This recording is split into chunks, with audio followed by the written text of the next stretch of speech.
Financial year 25-26 जिसका कि assessment year है 26-27। अगर आप एक पेंशनर हैं, आपको पेंशन इनकम मिलती है, तो मेजर टैक्स अपडेट है पेंशनर्स के लिए कि वो अपनी पेंशन इनकम पर 1 लाख का डिडक्शन क्लेम कर सकते हैं। और ये एडिशनल डिडक्शन सिर्फ पेंशनर्स को ही दिया गया है। अगर आपकी पेंशन इनकम नहीं है, आप एक सैलरीड एम्प्लॉय हैं, तो आपके लिए स्टैंडर्ड डिडक्शन सिर्फ 75,000 का ही मिलता है। लेकिन अगर आप एक पेंशनर हैं तो आपको 1 लाख तक डिडक्शन मिल जाता है अपनी पेंशन इनकम से। कैसे आप इसे क्लेम करेंगे, आज के वीडियो में यही डिस्कस करने वाले हैं। मैं हूं सीए श्वेता सक्सेना, आप देख रहे हैं हमारा channel tax solutions.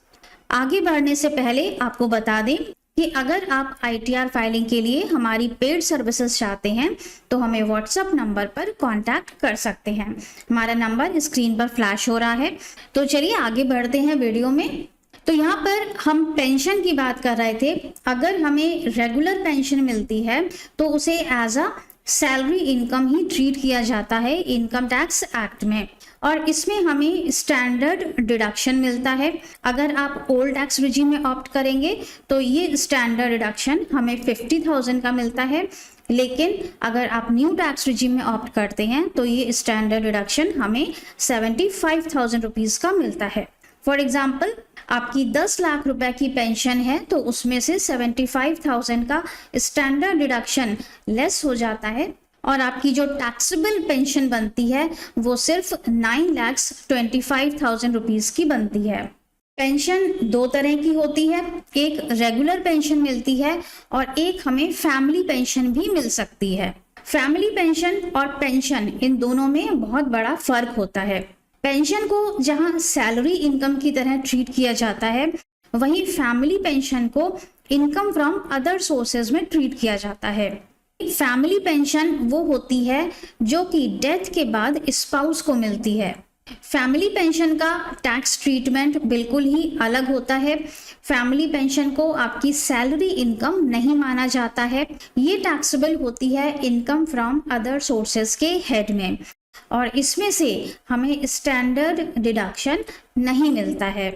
Family pension से हमें डिडक्शन मिलता है सेक्शन 57 के अंदर, और इसे स्टैंडर्ड डिडक्शन नहीं बोला जाता है, इसे हम बोलते हैं डिडक्शन अंडर सेक्शन 57।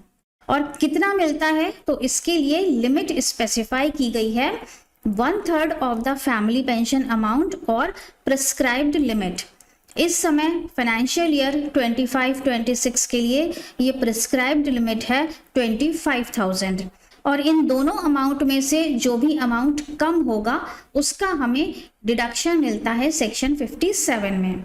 अब एक प्रश्न आता है कि अगर हमें पेंशन और फैमिली पेंशन दोनों मिलती है तो क्या हम दोनों पर डिडक्शन क्लेम कर सकते हैं, स्टैंडर्ड डिडक्शन पेंशन इनकम से और सेक्शन 57 के अंदर डिडक्शन फैमिली पेंशन से? इसका आंसर है हाँ। अगर हमें दोनों तरह की पेंशन मिलती है तो हम दोनों तरह के डिडक्शंस को क्लेम कर सकते हैं। पेंशन इनकम पर हम 75,000 का स्टैंडर्ड डिडक्शन क्लेम कर सकते हैं सैलरी के हेड में, और फैमिली पेंशन पर हम सेक्शन 57 का डिडक्शन क्लेम कर सकते हैं इनकम फ्रॉम अदर सोर्सेस के हेड में। तो दोनों को अगर हम कंबाइंड कर देते हैं तो हमारी डिडक्शन की लिमिट 1 लाख रुपए हो जाती है। 75,000 का स्टैंडर्ड डिडक्शन और 25,000 का डिडक्शन फैमिली पेंशन से। एक छोटे से एग्जाम्पल से हम समझते हैं। मान लेते हैं हमारी पेंशन इनकम है 8 लाख रुपए की, तो उसमें से हमें स्टैंडर्ड डिडक्शन मिल जाएगा 75,000 का, और साथ में हमारी फैमिली पेंशन भी है 1,50,000 1,50,000 की। फैमिली पेंशन से हमें कितना डिडक्शन मिलेगा, तो इसके लिए रूल है 1/3 of the family pension amount और 25,000 rupees which ever is less. 1,50,000 का 1/3 अमाउंट होता है 50,000, तो हमें जो डिडक्शन मिलेगा वो सिर्फ हमें 25,000 रुपीज का मिलेगा, जो कि फैमिली पेंशन की मैक्सिमम लिमिट है। तो हमारा जो टोटल डिडक्शन हो गया पेंशन इनकम से वो 1 लाख रुपए हो गया। पेंशन इनकम से स्टैंडर्ड डिडक्शन और फैमिली पेंशन से डिडक्शन अंडर सेक्शन 57। ये दोनों बेनिफिट्स आप अपने ITR में एक साथ क्लेम कर सकते हैं। अगर आप फैमिली पेंशन को सैलरी के हेड में दिखा रहे हैं तो ये रॉन्ग ट्रीटमेंट है। फैमिली पेंशन को इनकम फ्रॉम अदर सोर्सेज के हेड में दिखाया जाएगा और जो रेगुलर पेंशन होती है उसे सैलरी के हेड में दिखाया जाएगा। दोनों में कंफ्यूजन नहीं करना है क्योंकि दोनों के रूल्स एंड रेगुलेशंस अलग हैं। दोनों पर जो हमें डिडक्शन मिलता है उसके रूल्स भी अलग हैं। पेंशन इनकम और फैमिली पेंशन दोनों ही हमारी रेगुलर स्लैब वाली इनकम्स मानी जाती हैं जिन पर कि स्लैब रेट्स ही एप्लीकेबल हैं। आई होप ये वीडियो आपके लिए काफ़ी यूजफुल रहा होगा और ऐसे ही अच्छे वीडियोस के लिए हमारे चैनल को सब्सक्राइब ज़रूर कर लीजिएगा। ITR फाइलिंग के लिए आप हमारी पेड सर्विसेज चाहते हैं तो हमें कांटेक्ट कर सकते हैं। Thank you so much for watching this video. मिलेंगे नेक्स्ट वीडियो में। टिल देन अपना ध्यान रखिएगा, खुश रहिएगा, मस्त रहिएगा। Bye bye.